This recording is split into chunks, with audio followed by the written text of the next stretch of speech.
एक बुढ़िया थी, उसके 3 बेटे थे। तीनों में बहुत प्रेम था। बुढ़िया इस बात से बहुत संतुष्ट थी, लेकिन उसे एक बात की बड़ी चिंता रहती थी। वास्तव में उसका बड़ा बेटा तो बहुत जिम्मेदार और मेहनती था, हर काम में माँ का हाथ बढ़ाता था। लेकिन दोनों छोटे बेटे बहुत आलसी थे, हर काम से टलते थे, घर की कोई जिम्मेदारी नहीं निभाते थे। खेत का सारा काम उसका बड़ा बेटा संभालता था और घर का सारा काम बेचारी बुढ़िया को करना पड़ता था। बड़े बेटे से उसकी हालत देखी नहीं जाती थी, लेकिन कर भी क्या सकता था।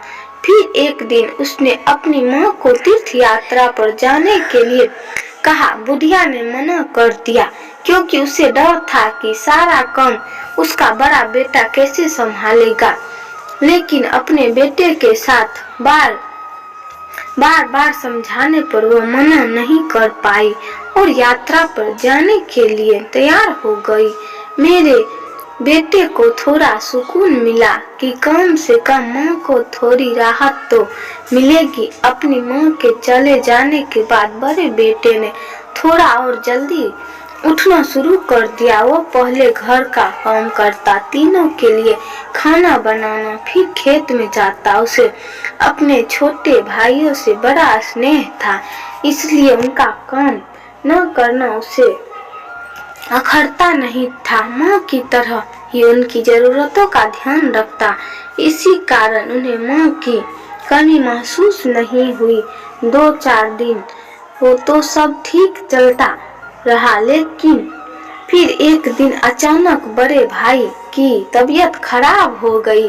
उसे तेज बुखार हो गया था, वह बिस्तर से नहीं उठ पा रहा था। उसकी हालत देखकर दोनों भाई घबरा गए और वे गैर जिम्मेदार जरूरत से लेकिन अपने बड़े भाई से बहुत प्रेम करते थे। दोनों भाई अपने बड़े भाई से पूछ कर सब काम करने की कोशिश कर रहे थे और इसके साथ साथ अपने भाई का भी ख्याल रख रहे थे, क्योंकि ये तो लगा होता था ना, ये सब करवा लेता है।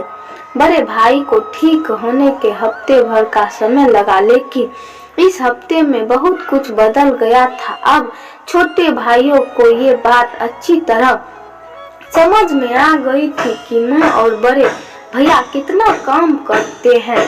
दोनों को अपनी गलती का एहसास हो चुका था। अब उनके काम करना अच्छा लगने लगा था। कुछ दिनों बाद जब माँ तीर्थ यात्रा से लौटी तो उनके अंदर एक बदलाव को देखकर बहुत खुश हुई। बड़े बेटे ने पूछा तो उसने सारी बात बताई। उसने कहा, माँ जो होता है अच्छे के लिए होता है। अगर मैं बीमार न होता तो मेरे दोनों भाई जिम्मेदार न बनते। ऐसा कहकर अपने दोनों भाइयों को गले से लगा लेता है। शिक्षा हमें कभी आलस नहीं करना चाहिए और घर के छोटे छोटे कामों में हाथ बढ़ाना चाहिए। कम से कम काम तो खुद ही करना चाहिए।